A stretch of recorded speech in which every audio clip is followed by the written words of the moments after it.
Paramshetti charitable trust व new English school माजी विद्यार्थी संघटनेकडून मिरजेच्या आस्था बेघर निवारा केंद्रात रक्षाबंधन साजरा। रक्षाबंधन हा भाऊ बहिणींचा पवित्र सण मानला जातो। भाऊ आणि बहिणीचा सण म्हणजे रक्षाबंधन हा सण आहे। सांगली, मिरज आणि कुपवाड शहर महानगरपालिका संचलित आस्था बेघर निवारा केंद्र हे महिलांसाठी काढले असून ज्या महिलांना निवारा नाही, ज्यांचा सांभाळ करत नाहीत, अशा महिलांसाठी हे आस्था बेघर निवारा केंद्र सांगली, मिरज, कुपवाड शहर महानगरपालिकेनं काढले आहे। या बेघर केंद्रामध्ये 500 ते 600 महिला असून त्या बहिणींकडून आज सांगली, मिरज, कुपवाड शहर महानगरपालिकामधील आयुक्त, उपायुक्त, कर्मचारी, पोलीस बांधव तसेच डॉक्टर परमशेट्टी आणि न्यू इंग्लिश स्कूल माजी विद्यार्थी संघटनेचे यांनी आज आत्ता बेघर केंद्रामधील बहिणींकडून राखी बांधून घेऊन रक्षाबंधन हा पवित्र सण साजरा केला। आज रक्षाबंधनानिमित्त परमशेट्टी मल्टी स्पेशालिस्ट हॉस्पिटल कडून या बहिणींना संसारोपयोगी साहित्यांचंही वाटप यावेळी करण्यात आले।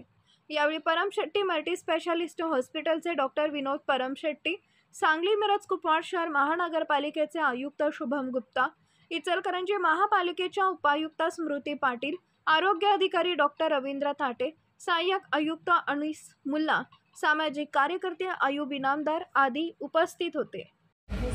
आज रक्षाबंधनच्या सणानिमित्त एक सामाजिक बांधिलकी म्हणून आपला सांगली, मिरज, कुपवाड महानगरपालिका याच्या वतीने सुरेखाजी याच्या लीडरशिपच्या खाली आपण आस्था बेघर निवारा केंद्र चालवतो आणि बरेच वर्षापासून जवळजवळ 600 महिला इकडे आलेल्या आहेत आणि त्यापैकी जवळजवळ 250 महिलांचं पुनर्वसन झालेलं आहे। आज आपण या निवारा केंद्रात यामुळे हा सण साजरा केलो सगळ्यांच्या सोबत, सगळे कर्मचारी अधिकाऱ्यांसोबत, कारण आपल्याला असं वाटलं की प्रत्येकाने हा सण साजरा करण्याचा अवसर मिळाला पाहिजे आणि हे महिला ज्यांच्या भाऊ भगिनी नाही आहेत, जे एकटेच आहेत, त्यांचे भाऊ भगिनींनी आता आम्ही होणार आहोत आणि त्या निमित्ताने आम्ही हा सण आकडे साजरा केलो आणि आज मला येऊन खूप आनंद वाटला की इथे असे पण महिला इकडे आलेले आहेत ज्यांनी इकडे एकटे आले होते पण आता त्यांच्याही नवीन दाम्पत्य जीवन सुरू झालेलं आहे, त्याचे मुले बाळे पण झालेले आहेत आणि ती खूप